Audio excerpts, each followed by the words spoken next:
Well, my wife wanted one of these cheese slicers, so I bought this kit. We'll see how it works. Never made one. I got the small version. They have a small and a large. For the small version, I need, it says 4 3/4 inch wide, and they said 7 inches long is about right. So we got this board here, and it's just 4 3/4, but by the time I join it and everything, it's not going to be big enough. And this is a piece of curly maple that I have. So I think I'll rip it somewhere and add a piece of Purple Heart or something is what I'm going to try. They said 7 inches, so let's give yourself, you might have a little bit of cracks and cuts out here, so we'll just cut that about maybe 7.5, something like that.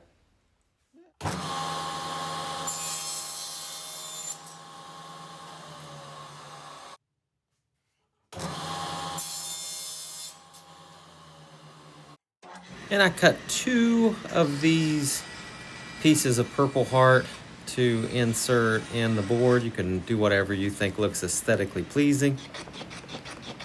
Get the hand plane out here and just make sure that both edges are nice and smooth.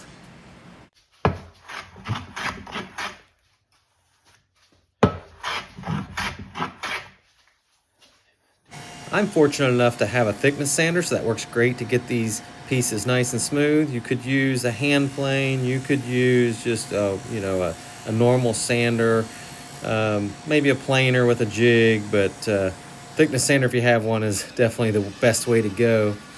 And here I am cutting the board just so I can insert the 2 pieces of Purple Heart, and just use whatever you think looks good. I don't show it in the footage, but I ran these 2 pieces back through that thickness sander. You could use a hand plane, but you need to get them nice and nice edges so that it glues up nice with no gaps. I need to get some new glue, so I just got that on order.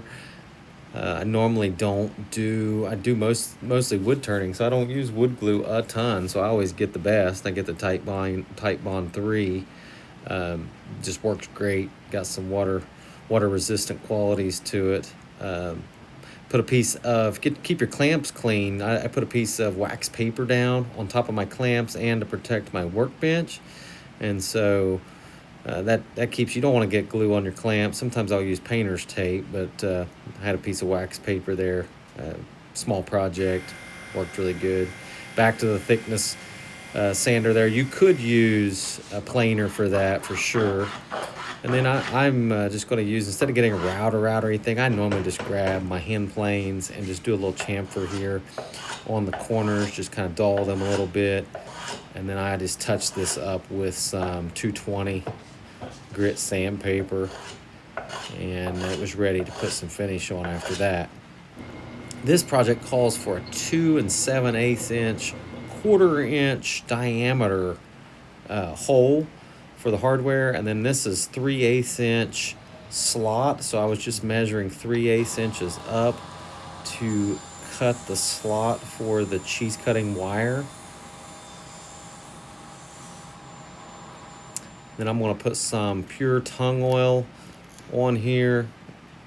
You can thin this if you want with mineral spirits. I just put it on. It's pretty thick if you put it on like this, but it works pretty good. And I like the tung oil. It's kind of pricey, but really nice product. It has some hardening qualities to it, and it's all natural and supposed to be food safe. So now this hardware, where I drilled the hole, this bar will go in, and so you try to, maybe I didn't show it, but that wire is captured. The first loop's captured in the board right there.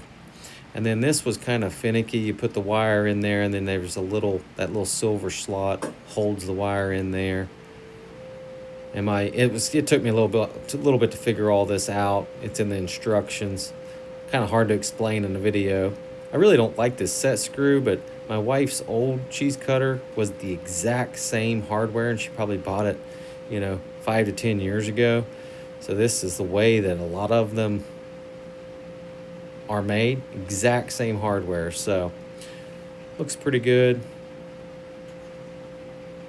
Here's a picture of it in the on the countertop. That curly maple really popped with that tung oil on it. And my wife got some cheese ordered. We'll have to try it out. Thanks for watching. Hope you can make one of these.